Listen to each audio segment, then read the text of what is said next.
स्वागत है आप सभी का share market guard YouTube channel पर। तो आज हम इस वीडियो में जानने वाले हैं कि स्टॉक मार्केट में अगर आप बिगिनर हैं तो किसी भी कंपनी के शेयर को खरीदने से पहले किन रेशियो को देखना जरूरी है और आप किन रेशियो को देख के आप किसी भी कंपनी में इन्वेस्ट कर सकते हैं, जानेंगे इस वीडियो में। उससे पहले अगर आप मेरे यूट्यूब चैनल पहली बार हैं तो प्लीज़ मेरे यूट्यूब चैनल को सब्सक्राइब जरूर करें।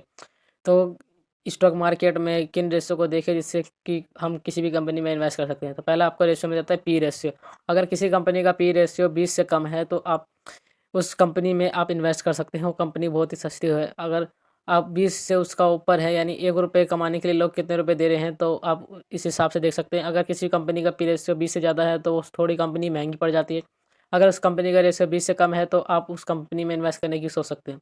दूसरा मिल जाता है आपको पीबी रेशियो। अगर किसी कंपनी का पीबी रेशियो कम है तो उसके लिए आपको फ़ायदा है। आपको देखना होगा जिस भी कंपनी का पीबी रेशियो कम होगा तो उसमें आप इन्वेस्ट करने की सोच सकते हैं। फिर तीसरा रेशियो में रहता है इंडस्ट्री पी। आप इंडस्ट्री पी भी देख के हिसाब लगा सकते हैं कि उस कंपनी का पी रेशियो कितना है। अगर इंडस्ट्री का पी है 10 और उस कंपनी का पी है 20 तो आप उस वो कंपनी इंडस्ट्री के मुकाबले थोड़ी महंगी है। अगर उस कंपनी का पी 10 से कम है, यानी इंडस्ट्री का पी 10 है और उस कंपनी का पी रेशियो 5 है, तो आप उस कंपनी में आप इन्वेस्ट कर सकते हैं। वो कंपनी सस्ती है। चौथा रेशियो मिल जाता है डेट टू इक्विटी रेशियो। आप इसके हिसाब से आप किसी भी कंपनी का ये हिसाब लगा सकते हैं कि उस कंपनी में कितना लोन ले रखा है।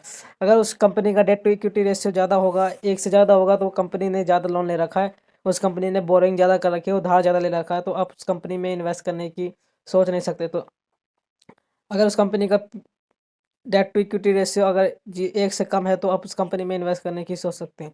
पाँचवा रेशियो में आता है आरओई, यानी रिटर्न ऑन इक्विटी। अब जिस भी कंपनी का रिटर्न ऑन इक्विटी ज़्यादा होगा उस कंपनी में आप इन्वेस्ट कर सकते हैं। रिटर्न ऑन इक्विटी उस कंपनी का 15% से ज़्यादा होना चाहिए। तो आप जिस भी कंपनी का रिटर्न ऑन इक्विटी ज़्यादा होगा तो आप उस कंपनी में इन्वेस्ट कर सकते हैं।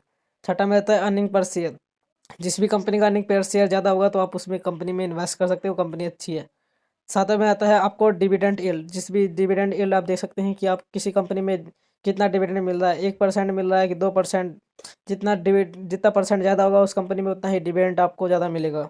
तो कुछ यही रेशियो थे जिसके हिसाब से आप उस कंपनी में इन्वेस्ट करने की सोच सकते हैं। और भी बहुत तरीके रेशियो हैं, CAGR रेशियो है, और भी कई तरीके के रेशियो हैं जिनको स्टॉक मार्केट में किसी कंपनी के शेयर खरीदने से पहले देखना चाहिए। तो आप इन शेयरों से भी आप हिसाब लगा सकते हो कंपनी कैसी होएगी। तो आप अपने अनुसार देख सकते हैं कि आप किन कंपनी में इन्वेस्ट करना चाहते हैं और आप अच्छे से इन कंपनी में इन्वेस्ट कर सकते हैं। धन्यवाद।